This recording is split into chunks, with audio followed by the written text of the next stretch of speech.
everybody, and welcome to another episode of the Sell More Book Show, episode 544.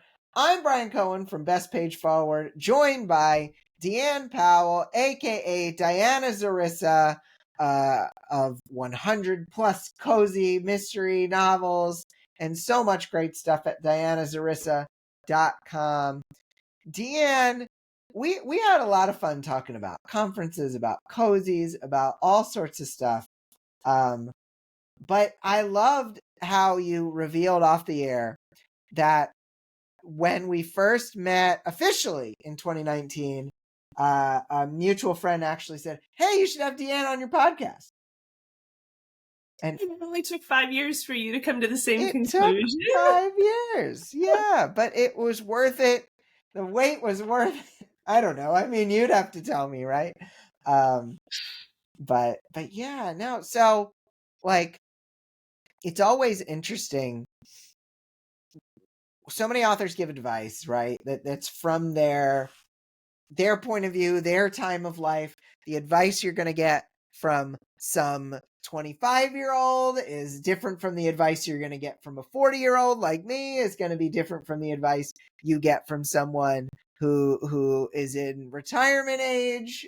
You're going to get different advice all the way through. And it's interesting because it's like people kind of blindly follow advice without thinking about that context.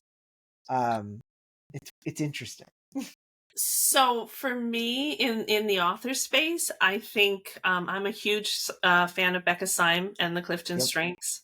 Yep. And I feel like if you're giving advice or getting advice in the author space, you need to know the person who's giving the advice, where their strengths lie, and Yes. how they correspond with your strengths.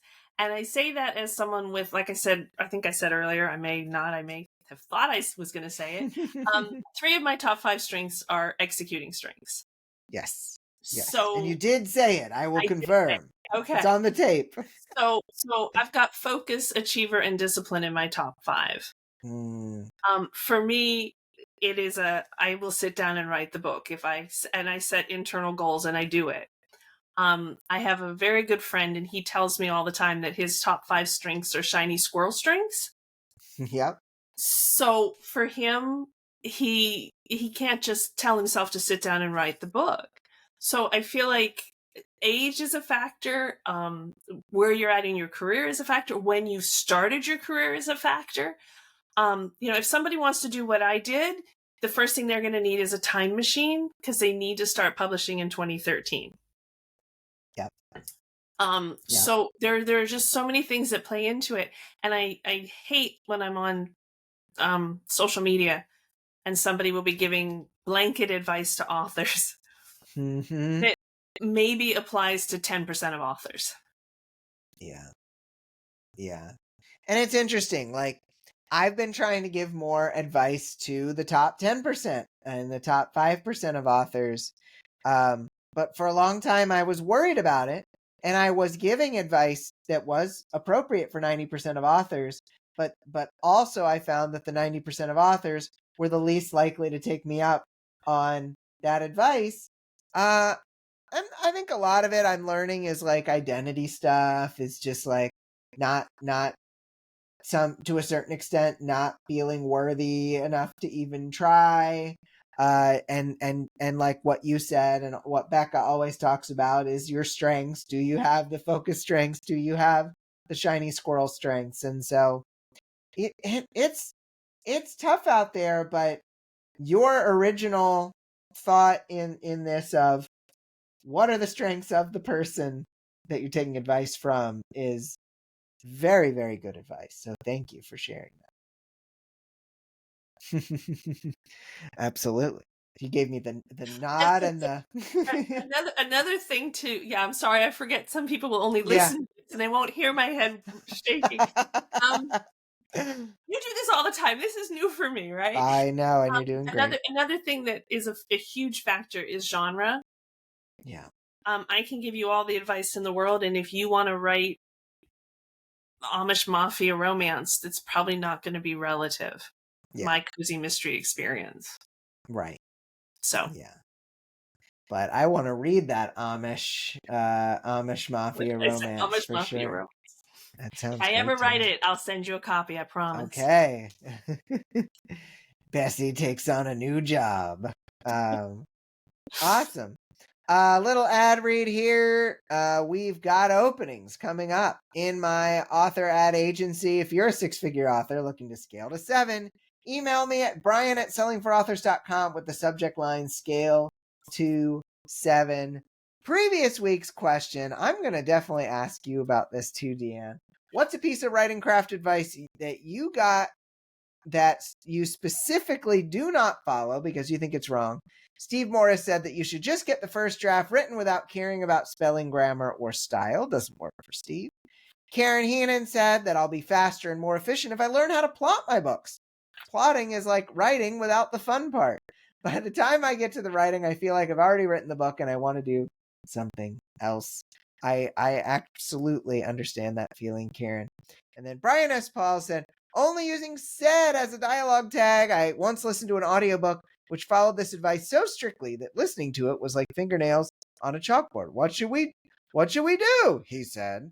I don't know, she said. Maybe this suggestion, he said. Or maybe this other suggestion, she said. Dreadful. It most definitely did not disappear into the background when listening to it. English is so much more interesting when you use all the words. I like that idea. Yeah. Deann, what's a piece of writing advice that you're like, nope, I don't follow this? Do all the things, or do more of the things. You can't. And they're probably correct. I could probably be more successful if I tried to do more of the things. But I focus on the things that I enjoy, and they're generating an income for me that I'm happy with. And I'm not on all of the social medias, and I'm not doing direct sales, and I'm not doing Kickstarters, and I'm not doing all of the things. I'm just not. There's only so many hours in a day, and there's just me. Yes. Like, I don't have assistants, and I don't have teams of people, and I also don't want that. And maybe it's a find your own mountain kind of thing. You have to figure out what you want for your business. I don't want to employ a team of people that I then have to worry about keeping employed through hard times and whatever. And I mean, I have editors, yes, they're freelance. I have book cover designers, she's freelance, and I pay them, obviously, but they're not relying on me for their livelihood. I don't think I would sleep at night if I felt like somebody else needed the income that I'm giving them. Right. It's just not where I want to take my business. So yeah. And I think it's good to know where you want your business. yeah. Absolutely. All right. Y'all can answer the question of the week at the Sell More Book Show After Party Facebook group. Let's get into the top story. Direct selling promo fun? Written word media email newsletters now support direct links to your author store, according to a post by the promo giant. This means readers can go straight from your newsletter to purchase your book on your website rather than be limited to retailer links. All you have to do is input your URL to your purchasing page and toggle on the option, and a button labeled Author Store will appear alongside your book's retailer links in your newsletter promo. This will give readers a straightforward path to your store. Quote, this new feature is part of our ongoing mission to provide you with innovative, effective marketing tools that drive results, says Written Word Media's Kelly McDaniel. By giving you the power to link directly to your author store, we're helping you create a more personalized and efficient path to sales, end quote.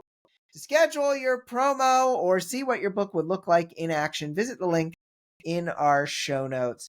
This ties in with what you were just talking about, Deann. You can't do all the things, be all the places. There is a lot of attention being given to direct selling right now. Written word media, obviously wanting to accommodate people who are maybe asking for this feature. What was your first thought after hearing about this? I mean, I think it's fantastic for authors that are doing that. Written word media is one of the big, amazing author adjacent businesses that have sprung up since I started doing this. Mm-hmm. And if more of those things had existed when I started, my business might look very different. I might even have a whole raft of assistants and goodness only knows what, you know. Um, I have most of my friends, most of my author friends are heavily into direct sales now and doing amazingly well with it. Just not necessarily me. Yeah, and it doesn't have to be. That's okay. I mean, I definitely have thoughts on this, but I want to ask you this hot potato wisdom question. So, most of your books are in Kindle Unlimited. As more opportunities open up for selling direct, do you think anything would ever sway you to join the wide side? So all of my books are in Kindle Unlimited, every All single of them, every single one. um Okay. and it's just, I mean, I debate this with myself all the time. And there are really two reasons why all of my books are in Kindle Unlimited. And one of them is, to be brutally honest, the money. Yep. I make a good amount of money in Kindle Unlimited. The other one, though, is harder for me because the other one is that I know my readers. Yep. And a large portion of my readers are retired women on fixed incomes who do all of their reading in Kindle Unlimited because they can't afford to buy all of the books that they want to buy. Now, I'm going to put out 16 books this year. That's going to blow somebody's book budget, right? I don't want to Yep. do that when they can read them in Kindle Unlimited. When I can make them available to them in Kindle Unlimited, I still get paid and they get to read everything that I write if they choose to do that. Having said that, I have some series that are less popular than others, and I think maybe they would be more popular if I gave them to a wider audience to try. And I do, again, I'll go back to you can't do all the things, right? Yep. If there were more hours in the day, I might explore pulling a series or, I mean, I would pull a whole series. I wouldn't pull parts of a series or just the first Right. books. Of course. Of course. And try it. And I probably should set up a wide store at least for like print, which I can do even though the ebooks are in Kindle Unlimited. Yep. Again, if my husband retires and he hasn't got anything else to do with his time, maybe he could do all of those fun things. But This for is right true. now, Kindle Unlimited is where my readers are, and I make a nice income from the Kindle Unlimited side of things. So Yeah. I can't envision changing that in the next 6 months. I'm not going to go any further than that because, again, if my husband retires and we have some time, we might start playing around with things. Yeah. But we'll see. Yeah. No, I like it. Good plan. All right. You got a question for me? Yeah. So if we do make this leap, and obviously once we get a direct store set up, we're going to have to run promos and ads and all that stuff. What do I have to do first to have my direct store the way it needs to be? Great question. So, okay, let's say you've got a direct store. Now, you want to test it with your own audience a little bit first. Make sure that things aren't broken. Make sure that the pages do what they're supposed to do. People get the books they're supposed to get. I think a lot of people jump right to running Facebook ads or jump right to doing promos. When you got to test it first. Anything I put out, I will always test the link. I will always test a purchase. I will always test things because I do not trust that I didn't screw up somewhere along the way. And so you want to test things. Then you might test it with a small audience. You don't necessarily want to go throw down $200 for a promo before run a $5 Facebook ad for 3 days. Did anything happen? Did you on Shopify, you can actually look to see what did a customer do when they were on your site? And if they just like a pop-up got up there and they just X'd out of it and then left the site, it's like, oh, okay, well, maybe before I do a promo, I should do X, Y, and Z. And so you always want to think about the customer journey. What is the customer's journey like? If the customer's journey is solid and you have proof that, hey, people go and buy this thing after they get to this page. Then maybe you consider a promo, but don't assume the promo is gonna just solve all the problems. Okay. So hopefully that prepares you if you do decide to go in that direction, Deann.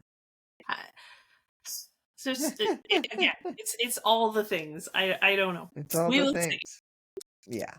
Yeah, absolutely. Okay, we need another thunder/lightning sound. Are you ready? Okay, can I use AIDS this time? Yeah. How's Oh, that? that was Did that good. come That was through? a rumble. I think my house had that yesterday. It was rumbling. Good one. Okay, so many of your very popular Aunt Bessie mysteries and other books that you've written are set on the Isle of Man. What drew you to this setting, and should other authors try to fall in love with a certain setting to entice readers? I mean, how long have you got, Brian? I could talk Ah, Isle of Man all day, every day for hours and hours. So my husband is English. I think I mentioned previously that we met online. We got married, and I moved. He had a house in Derbyshire, so we were in Derbyshire for about 6 months when he got a job offer on the Isle of Man. I'd never heard of it before, and I wasn't sure how I was going to feel about living on a small island in the middle of the Irish Sea. But I wasn't real sure about how I felt about living in Derbyshire, so why not give it a try? We were there for 11 years. I had 2 children over those 11 years. I also did a master's degree in the history of the island. It's nice. a very small island with an unbelievably rich, diverse, fascinating history. It is a little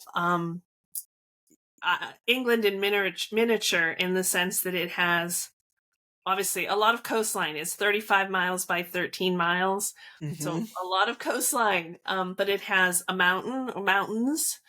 It has a ruined castle. It has a medieval castle that's still standing that you can still go around inside. It's a museum now. It has a ruined abbey. It has prehistoric standing stone structures. It has and it also it has smugglers, and it has you know just everything you could ever imagine from history. I absolutely fell madly in love with the island in the years that we lived there. The scenery is breathtaking. You're never more than 6 miles from the ocean, from the Irish Sea. The people were unbelievably welcoming and kind, and so when we moved to the US, I started writing about the island. I started with romances and then moved to Bessie, more so that I could revisit it than anything else. Aww. It gave me an excuse to be back there. And I put Bessie on Laxey Beach, which is a beach, obviously, where I used to take my kids to play. Aww. So it had every time I visit Bessie, I'm revisiting some place that was really important and special to me in those years when my children were small. I have had readers tell me that the island becomes another character in my stories. Obviously, with a master's degree in the history of the island, I can incorporate all of the things that I learned about the island's history, and it is, I mean, like I said, there's prehistoric standing stones. There's all the way through. There's a monastery that was closed by Henry VIII. There's also a nunnery that was closed by Henry VIII. Unproven rumor on the island is that when those 2 institutions closed, the head monk and the head nun ran away together, but can't prove that. But can't prove it. There's rumors. So it's an amazing place. I have actually had readers tell me that they went to visit the island because they read my books and loved them so much. Aww. So if I can improve the island's economy with just 1 or 2 visitors even, it's worth it to me. Yeah, so I okay. I also have cozies set in random places that don't have that sense of place. And there's nothing wrong with doing that. But if you can pick a place that is that unique and special and different, it becomes a part of your story in a way that can really help draw readers in. Wow, I love that. Awesome. You're right. We could do a whole podcast on it, but we won't. It was still a really good answer. Thank you for all that. Oh, Can you? so I'm go ready ahead. for. Sorry. I'm ready for your question to me. You're ready for my so my question is, because I've got this sort of unique selling point thing, and I'm still writing books set on the island and over Hmm. and over again. Um, is doing the same thing over and over again, it's a good way to get known for it, but is there anything wrong with just keeping doing that, or should I be diversifying more?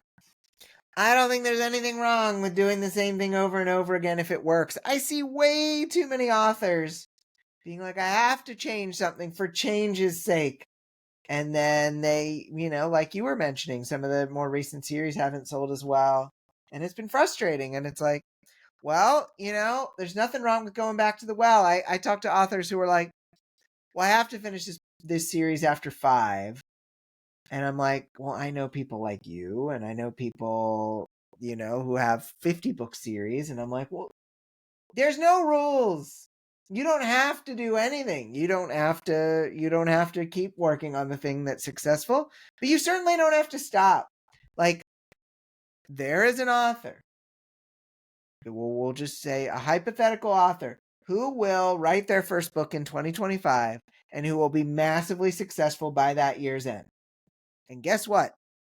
They're going to mostly have written one series, and they are going to have used one marketing method. They are not going to have done all the things. They're not going to be across the board. They are going to be consistent in one direction with their writing and one direction with their marketing, and they're going to be wildly successful. And then everyone's going to be like, how'd they do it? And it's like, which of the 20 tricks did they try? And it's like, well, that's not important. What's important is find something that works and then do it over and over. Cool. So you're good. More Bessies in 2025. I'm still writing Bessie. I am still writing Bessie. I still love Bessie. Love it. Oh my goodness. So, of all the different types of cozies you've written, regular cozy, paranormal cozy, space cozy, which subgenre do you enjoy writing the most? Oh gosh, you're asking me to pick a favorite child. I know. That's really all right. So I'm going to give you an answer you probably don't want, but it's whichever one I'm currently writing. Oh, that's and a good I am one. immersed in a.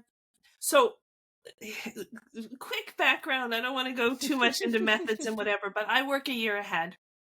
Mm-hmm. Mm-hmm. And I write all of the books in one series, 2, 3, 4, depending on the 2 or 3 at this point, depending on the series. So I will write 3 books for Bessie, and then 3 books for Janet, and then 3 books for Margaret and Mona, and then 3 books for whoever. So when I am immersed, like right now, I am in the middle of Sunset Lodge, and I am totally immersed in their world. And girlfriend's got to quit finding dead bodies everywhere she goes, and I'm worried about her. I'm worried about her mental health. And while I'm writing this series, it's my favorite series, and I really love it, and I love those characters, and I love watching their relationships that are developing. It's in one of my newer series, so we're still getting to know them. I'm on, what am I on? I'm on H. Oh, I'm actually on I. I'm on book 9, so this is not. I'm getting close to the halfway point, but no, I'm about a third. 26 books planned. So we're still getting to know the characters, and it still feels kind of fresh and fun, and and then I'll finish that, and I'll do Margaret and Mona, and that's an even newer series, and I'm really having fun with Margaret because she's a newer character. And then eventually, at some point, I'll get back to Bessie, and it's like putting on those slippers that you've worn in just right, like it's getting back into something so familiar, and I know absolutely everything about Bessie and her world, aside from what's going to be new and different in this story. Right. Aside from the dead guy or the whatever. And it's like coming home when I write Bessie, So yeah, but it's whichever series when I write my space cozies, they are so much fun to write because Yeah. they're based on 20 books. All the characters are named after author friends, so I have Mm-hmm. tremendous fun. I make them do things they would never do in the real world, and I give them really quirky personalities, and I make things blow up all the time. And there's no science in my science fiction. The problem with that series is nobody buys it, so I don't get to write it as much as I would like. Yeah. Um, so yeah, I mean, I know that's kind of a cop-out answer, No, I get it. but yeah, it's whatever I'm currently working on. I love it. I love it. All right, you've got a question for me. Yeah, so I have 3 pen names. Yes. Only Diana Zarissa sells. Yes. And part of that is because Only Diana Zarissa gets marketed. Are Yeah. there any marketing benefits or ways to use those multiple pen names and market differently than what I'm doing, which is kind of nothing? Look, you can always have your main pen name say, hey, I also write under this pen name and try to sell it that way. But there is a downside, which is it can mess up the Amazon algorithm a little bit, which is one of the big reasons you even do multiple pen names in the first place, to try to not mess up the supercomputer. The other thing is having a specific branding for each pen name so that people know, oh, this is what happens in this one. Oh, this is like the kind of gist of this one. Was talking with Inez Johnson recently, and she has different pen names for the kind of the spicier, for the more paranormal. And it seems to make sense to help readers kind of get the gist of what they're getting into. And so I think it really comes down to making the computer happy, making the readers happy. Can you cross pollinate? Absolutely. But you don't want to do it in such a way that it screws up either of the other two things. Yeah, gotcha. So. I feel like my mystery thriller series, all of the also bots are cozy mysteries, which isn't helping. I'm sure. I'm sure. Last question. This is asking you to look into the crystal ball. What do you think will be different in 5 years about being a cozy mystery author? I I mean, know. we were talking earlier about how the word cozy is now being used in other genres, and I think that's going to continue. The other side of that is indie authors are pushing the boundaries of what's even defined as cozy mystery. Mm. The thing is, as an indie, I can write whatever book I want, and it can be cross genre, and it can be quirky, and it can be weird, and I only have to sell enough to make me happy. So I'm not relying on a publisher to renew my contract and buy book 2, right? Right. So that means I get to play with all those parameters. I don't have to follow the rules exactly.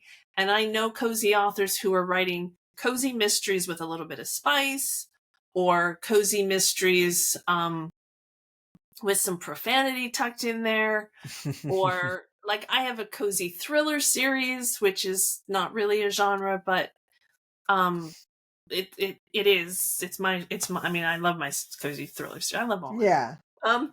So I feel like cozy authors in 5 years' times are going to have a lot more latitude to play around with all of those parameters. Having said that, I still think there's a really solid core audience of readers who want very traditional cozy mystery. And I Yes. feel like an author starting in that space tomorrow or in 5 years could still do really well if they can nail just what is traditionally considered a cozy mystery. The no sex, Mm. no violence on the page, no swearing. If you can make the setting part of the story, that's great. Keep it to a small town or the feel of a small town. So you can put it in New York City if you're in a building where everybody knows everybody.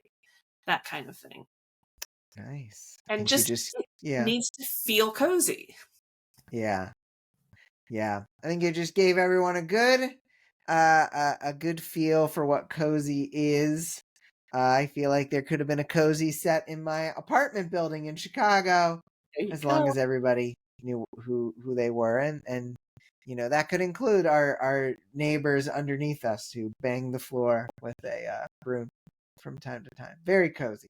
Um, Well, Awesome, yes. Deann. And when they turned up dead, you'd be the chief suspect, right? Oh, yeah.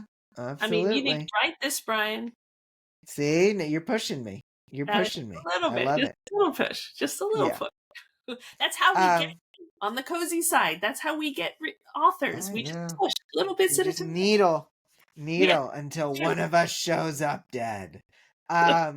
We need a question of the week here. So, Deann, we talked more about setting today. I think it would be really interesting if we asked people about like what would their Isle of Man would be like.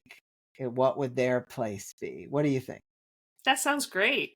I'm curious Awesome. now. If you could set a story in your favorite place in the world, what would it be and why? You can answer the question of the week at I mean, I'm yeah, you know yours. yeah. You know yours. I might do Chicago, but I don't know. I mean, there are other places that I enjoy in the world, so I'll think on it. I my daughter just moved to the other side of the state, and I have been spending some time in Saratoga Springs, Mm-hmm. and it's there's going to be a book there at some point, and there may be a Awesome. series there at some point. It is a beautiful place, anyway. But no, the Isle of Nice. Man still wins. Yeah, you've got more books there. You can answer the question of the week over at the Sell More Book Show After Party Facebook group or at sellmorebookshow.com. Go read Deann's many, many cozies at dianazarissa.com or just type in XARISSA into Amazon. It's very likely Yeah, that Deann's books are going to come up. you might find a few. Yes, You might find more than a few. It has been such a delight having you here. I think you did a wonderful, wonderful job. So thank you. I've really enjoyed getting to spend some time with you. We gotta hit a conference together soon. All right, we're going to do it. I Okay, promise. We will find okay, one. All okay. right. So thank you again for Deann. I'm Brian.